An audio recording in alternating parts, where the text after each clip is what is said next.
নমস্কাৰ মই প্ৰশান্ত কুমাৰ শইকীয়া পাৰিজাত নাৰ্চাৰী যোৰহাট হৈছে বিশেষ এটা ভিডিঅ' লৈ আপোনালোকৰ ওচৰত আহিছোঁ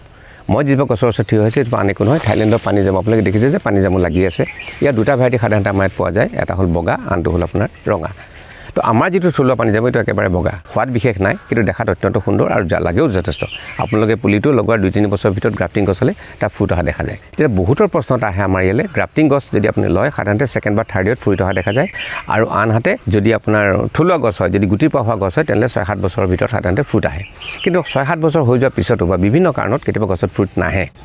আজি আমি কথা পাতিম যদি ফ্ৰুট নাহে তেলে আমি কি ব্যৱস্থা ল'ব পাৰোঁ তাৰে এটা সাধাৰণ কাৰণ হ'ল কেতিয়াবা আমি যদি গোহালি কাষত সাধাৰণতে ৰুওঁ তেতিয়াহ'লে কি হয় তাত গোবৰ বেছি থাকে তাত মিনছ তাত নাইট্ৰজেন বেছি থাকে গতিকে আপুনি যদি এটা খানা বেছিকৈ দিয়ে তেন্তে তাত অকল পাত বেছি হ'ব কাৰণ আপোনালোকে জানে যে নাইট্ৰজেনে পাতত সহায় কৰে কিন্তু তাৰ বিপৰীতে ফছফৰাছ আৰু পটাছ এই দুটা সাৰ আপোনালোকে দিব লাগে এই ক্ষেত্ৰত খুব বেছি জৰুৰী এটা মোৰ হাতত সোঁহাতে যিটো দেখিছে এইটো হ'ল DAP ডাইএমনিয়াম ফছফেট আপোনালোকে জানে ইয়াত কম পৰিমাণে নাইট্ৰজেন থাকে আৰু বেছিকৈ আপোনাৰ 46% ফছফেট থাকে মোৰ ভিডিঅ'ত অলৰেডি মই দি থৈছোঁ সাৰৰ বিষয়ে আপোনাক দি থৈছোঁ কেনেকৈ সাৰ দিব লাগে সেই বিষয়ে মই কৈ দিছোঁ বাওঁহাতে যিটো লৈছোঁ এইটো হ'ল আপোনাৰ potash muriate of potash MOP বুলি কোৱা হয় এইটো 58 to 60% আপোনাৰ পটাছ ইয়াত থাকে এই দুটা কজ মানে বিশেষকৈ গুটি নলগাৰ কাৰণে হ'ব বিশেষকৈ পটাছ আপোনালোকে পটাছ দিবলৈ কেতিয়াও নাপাহৰিব কাৰণ পটাছ অৰ্গেনিকেলি পাবলৈ খুব অসুবিধা আৰু পটাছটো দিয়াটো অত্যন্ত জৰুৰী বছৰত সাধাৰণতে দুবাৰ আমি দিবলৈ কওঁ এবাৰ এপ্ৰিলত আনটো হ'ল অক্টোবৰ এতিয়া কথাটো হ'ল এই দুটাৰ উপৰি যদি কিবা কাৰণে আপোনাৰ সময় নাই হোৱা বা এনেকৈ আপুনি দিবলৈ আপোনাৰ অসুবিধা হৈছে তেতিয়া থাৰ্ড এটা অপশ্যন মই আপোনালোকে এটা সুবিধা কৰি দিছোঁ সেইটো আন একো নহয় আপুনি ৰেডিমেড যিটো NPK মিক্সাৰ সেইটো আপুনি দিব পাৰে এতিয়া মই কৈছোঁ যে আন একো নহয় এইটো ফলিঅ' পাউডাৰ বুলি লিখা আছে এইটো NPK foliar' powder in the চেন্স আপুনি এইটো পানীত গুলি পেলাই দিব পাৰে DAP আৰু পটাছ সাধাৰণতে পানীত গুলি দিয়া নাযায়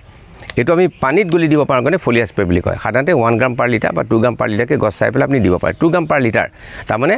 আপুনি 5 লিটাৰ পানীত ধৰি 10 গ্ৰাম দিলে মানে 2 চামুচ আপুনি গুলি পেলাই দিলে দি পেলাই গছজোপা চাৰি কাষটো কোৰ মাৰি ল'লে লৈ পেলাই তাত আপুনি পানী হিচাপে আপুনি দি দিলে ইয়াৰ পাছত যেতিয়া আপুনি গুলি পেলাই দিব তেতিয়াহ'লে গোটেইখিনি সাৰ আপুনি পায় NPK গোটেইকেইটা আপুনি পাব নাইট্ৰজেন ফছফৰাছ পটাছ ই পাতৰ কাৰণে পালে গতিৰ কাৰণে পালে আৰু শিপাৰ কাৰণে পালে তিনিটা পাই গৈছে লগতে প্লাছ B আছে ইয়াত বেলেগত নাথাকিব পাৰে কিন্তু ইয়াত B আছে B মানে বৰণ আছে ইয়াত বৰণটো প্ৰেজেঞ্চ আছে এইটো হ'ল মাইক্ৰনিউট্ৰিয়েণ্ট এতিয়া আহক আমি এই তিনিটা কাৰণৰ উপৰি যিটো আৰু এটা কাৰণ মই আপোনাক বুজাই দিছোঁ সেইটো হ'ল লেক অফ মাইক্ৰনিউট্ৰিয়েণ্ট মানে মাইক্ৰনিউট্ৰিয়েণ্টৰ অভাৱত সূক্ষ্ম সাৰৰ অভাৱত মানুহৰ হয় যেনেকৈ আপোনাৰ মানুহৰ যেনেকৈ অভাৱ হয় কেলছিয়ামৰ অভাৱ হয় মেংগানিজৰ অভাৱ হয় মেগনেছিয়ামৰ অভাৱ হয় জিংকৰ অভাৱ হয় আইৰণৰ অভাৱ হয় তো বেলেগ বেলেগ চিম্পটম যেনেকৈ মানুহৰ দেখা যায় ঠিক একেধৰণে আমি গছৰ ক্ষেত্ৰত আমি সেই অভাৱবোৰ দেখোঁ তো সেই ক্ষেত্ৰত আমি কম্পেনচেট কৰিবৰ কাৰণে বা দিবৰ কাৰণে আমি এটা প্ৰডাক্ট ব্যৱহাৰ কৰোঁ সেইটো জৰুৰী নাই যে আমি সেইটো ব্যৱহাৰ কৰিব লাগিব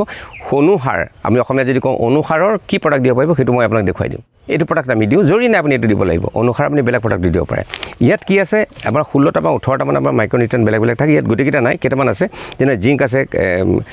বৰণ আছে মেগনেছিয়াম আছে মেংগানিজ আছে এইকেইটা বস্তু আপুনি ইয়াত পাব আৰু উজনি অসমৰ মাটিত সাধাৰণতে বৰণৰ ডেফিচিয়েঞ্চি হোৱা দেখা যায় সেই একেটা কাৰণে আপোনাৰ বৰণ আমি দিবলৈ কওঁ নাৰিকল গছত দিয়াটো খুব কম্পালচৰি অসমৰ মানে বিশেষকৈ আপাৰ আছামৰ জলবায়ুত আমি বৰণ দিবলৈ কওঁ বা বেলেগ বেলেগ শস্যতো বৰণৰ প্ৰয়োজন হয় উজনি অসমত দৰকাৰ হয়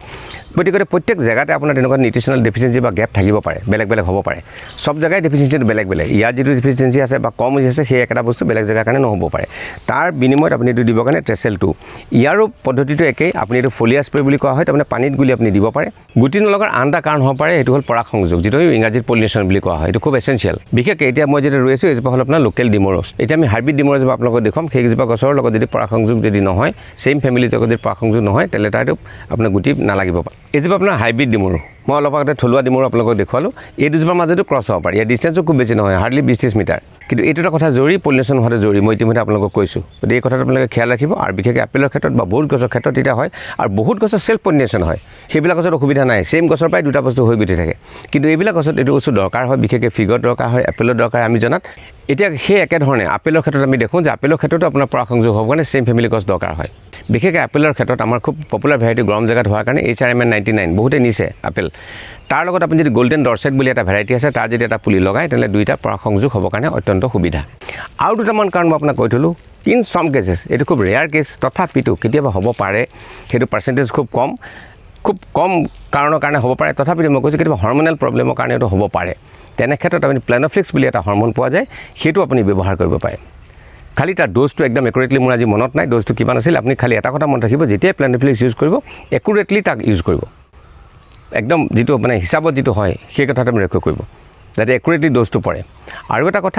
এটা কথা দৰকাৰ হয় যে গছজোপা যাতে ৰ'দ ঘাই জেগালৈ অলপ পৰে পোহৰ যাতে পৰে বৰ বেছি চেচুক হয় সেইটো নহয় ৱাটাৰ লগিং যদি হৈ থাকে that may be one of the region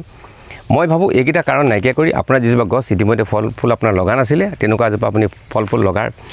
লগাব পাৰিলে আপুনিও অত্যন্ত সুখী হ'ব, আমিও অত্যন্ত সুখী হ'ম। কাৰণ স্বাভাৱিকতে শুনক, নেচাৰত প্ৰকৃতিত সেই বস্তুটো গছজোপা হয়তো কিবা কাৰণে সেই ফল দিব পৰা নাই, তাৰ কিবা এটা বিশেষ অসুবিধাৰ কাৰণে, আৰু গছজোপাৰ সেই অভাৱটো আমি নাইকিয়া কৰি দিব লাগিব। সেইটো নাইকিয়া কৰিলে আপুনি সুন্দৰ ফল পাব, আপোনাৰ বাৰীখনো সুন্দৰ হৈ থাকিব, আপোনাৰ যিটো মনটো বেয়া লাগিছিল সেইটো মনটো ভাল লাগিবলৈ আৰম্ভ কৰিব যদি গছজোপাই ফুল সেইদৰে দিয়ে। আমি বহুতক সেইদৰে ছাজেশ্যন দিছোঁ বা আমি বিভিন্ন জনক কৈছোঁ, আৰু সেইমতে বহুতে